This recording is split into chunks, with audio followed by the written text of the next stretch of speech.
Since the beginning, humans have resorted to violence as a way to settle disagreements. Yet through the ages, people from around the world have tried to limit the brutality of war.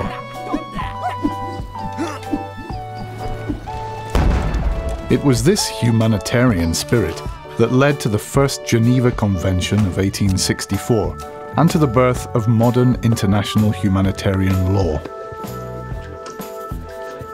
Setting the basic limits on how wars can be fought, these universal laws of war protect those not fighting, as well as those no longer able to.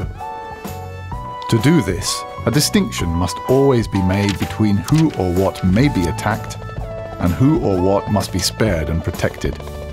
Most importantly, civilians can never be targeted. To do so is a war crime.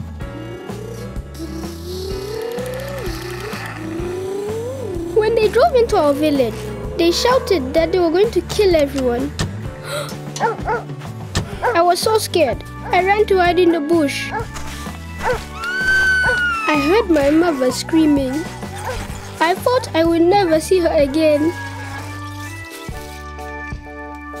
Every possible care must be taken to avoid harming civilians or destroying things essential for their survival. They have a right to receive the help they need.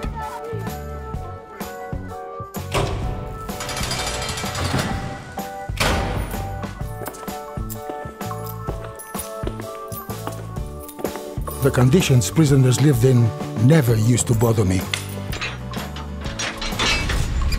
People like him were the reason my brother was dead. He was the enemy and was nothing to me.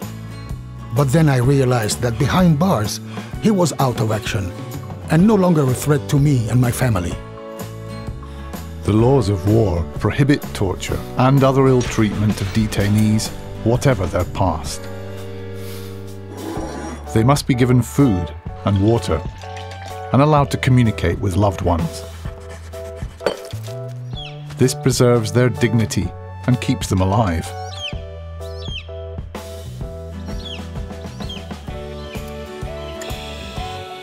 Medical workers save lives, sometimes in the most dangerous conditions. Fighters from both sides were wounded in a deadly battle. We were taking them to the nearest hospital. At a checkpoint, a soldier threatened us to treat his men only. We were running out of time, and I was afraid that now all of them were going to die. Medical workers must always be allowed to do their job, and the Red Cross or Red Crescent must not be attacked. The sick or wounded have a right to be cared for, regardless of whose side they are on.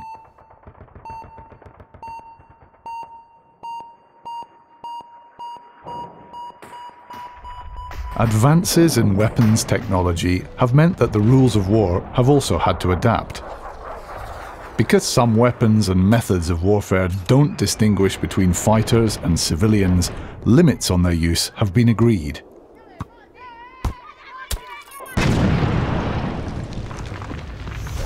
In the future, wars may be fought with fully autonomous robots. But will such robots ever have the ability to distinguish between a military target and someone who must never be attacked?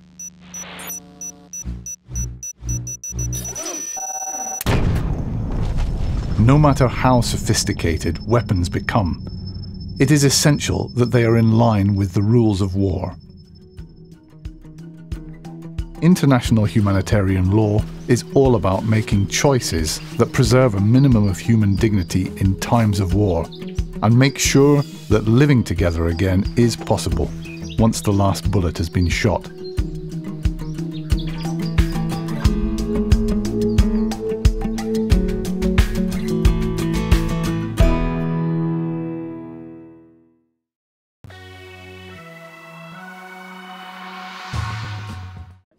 Most people would run from them, but Montclair State University's Dr. Paul Bologna and his team are heading towards a bucket full of them, the Portuguese man of war.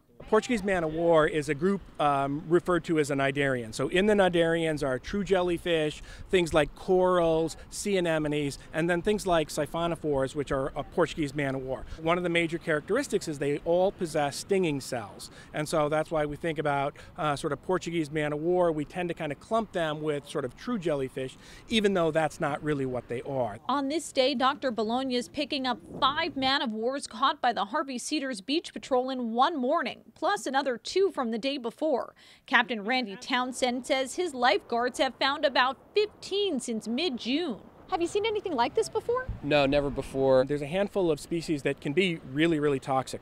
Portuguese man-of-war will deliver an extremely painful sting. So even when they're washed up and they appear dead, the stinging cells in their tentacles are still active. Can it be deadly?